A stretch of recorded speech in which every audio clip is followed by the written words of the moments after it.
This screencast will take you through JISC online surveys, the different types of questions that you can set up on there, how to distribute your survey, and how you can analyze the information that you've gathered. You can access JISC online surveys by putting a request through on the support portal.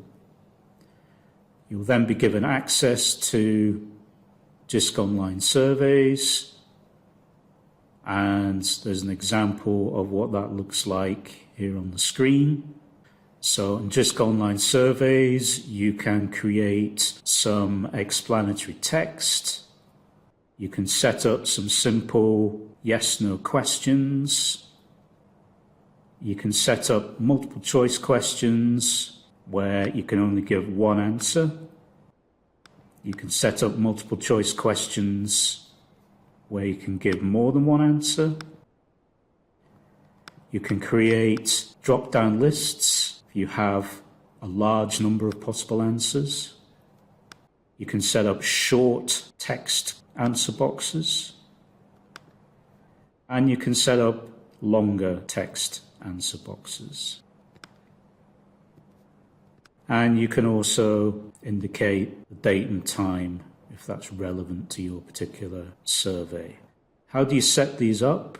When you go into JISC online surveys,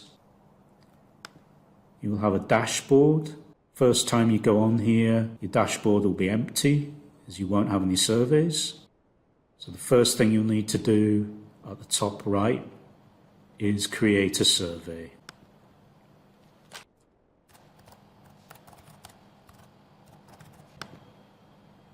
Your survey will automatically have a first page, and it will automatically have a final page.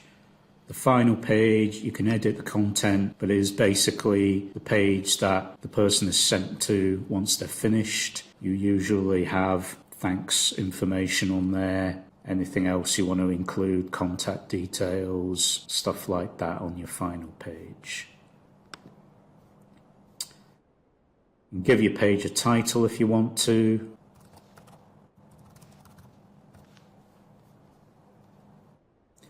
And every time you make a change to something, make sure you click on Finish Editing.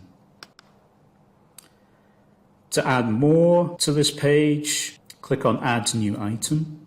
And if you want to add some text or an image, bottom option called Note will let you do that.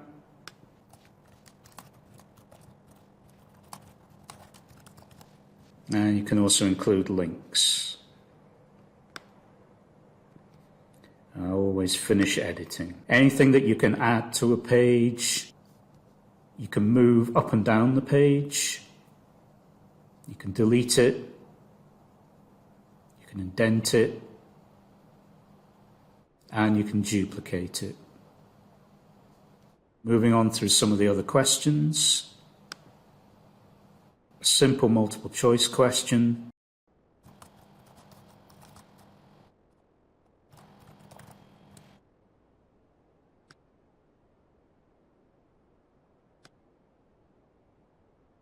If you want to add more options, you can click on Add Single to add one at a time. Or you can choose Add Bulk if you have a pre-prepared list of questions. You can choose Add Bulk, and then you could paste those in. You just need to make sure that each answer is on a separate line.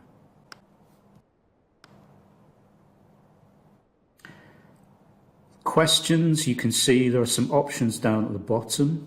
So you can switch on the required option. Basically means that somebody has to answer that question or they won't be able to proceed. I can switch on multiple answers. So at present, somebody can only choose one of these options. I switch on multiple answers. They can now choose more than one. If I click on the settings cog, I can see some other options. They will vary depending on the type of question. I could add a brief description of the question. Look at logic in a moment. Validation, set some rules. So in this particular case, if you're allowing multiple answers, you can specify how many or how few answers are allowed. And screening basically lets you screen out respondents, so you can specify that if they give a particular response, basically you don't want them to continue filling out the rest of the survey. So I can also add new pages. If you have a lot of questions, it's probably best to split them across pages rather than having one long page that people have to scroll all the way down. You can split those questions up into pages. So I can add a new page.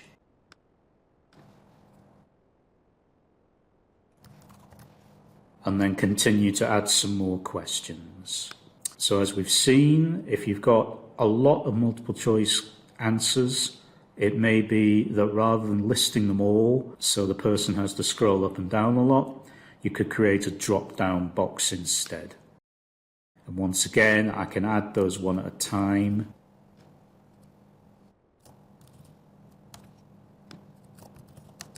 Or add them in bulk.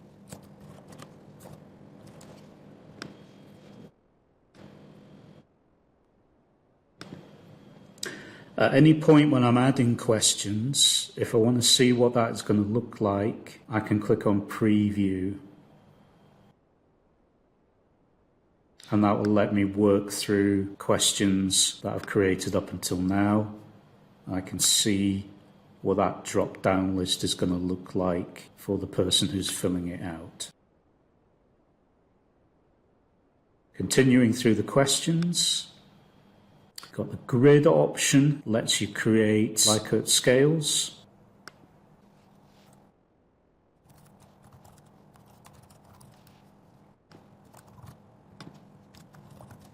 I can add more options on each axis by clicking on the plus.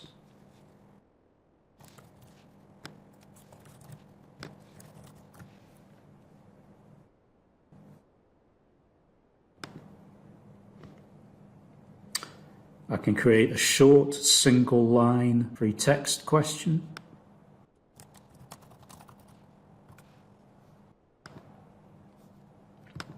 And I can create a longer multi-line free text question.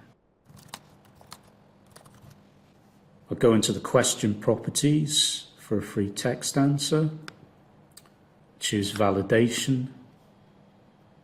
I can specify the number of words I want to be included, a minimum or a maximum. Finally, I can create a date and time or separate date or time questions where essentially somebody is asked to specify a date and time. That might be useful on some occasions, but bear in mind that all the responses you get for a survey are date and time stamped anyway, so you don't need that information if that's all you're looking for. You don't need to ask for that separately. That will just come with the survey. So it would really only be if you were looking for a date and time for some other reason. Thinking back to logic, if I go back up to the top of this page, click on the cog, we can take a look at what logic means. So basically, logic allows you to direct respondents to different sections of your survey depending on what answers they've given to a particular question. So in this particular case, this is page 2. And I want to tell it that if on page 1 they gave the answer yes, then they will go to page 2. So this page 2, is only going to be displayed if the answer yes is given to the question, do you consent to take this survey? Now I've done that, a little jigsaw puzzle piece symbol appears to show that there is now logic being applied to this page. So if I preview now, give yes to that answer, I can now move on to page 2. If I give no to that answer, I cannot continue because there are no other pages, so I have to give yes to that particular answer. Okay, so there are all the question types. You'd of course want to plan out what questions that you're looking to get an answer to ahead of time. You can edit them, move them around, set up the logic so that the survey flows in the way you want. We'd recommend, as well as previewing it, that you also share your survey with other people before you distribute it fully and get them to try it out and make sure that everything is making sense.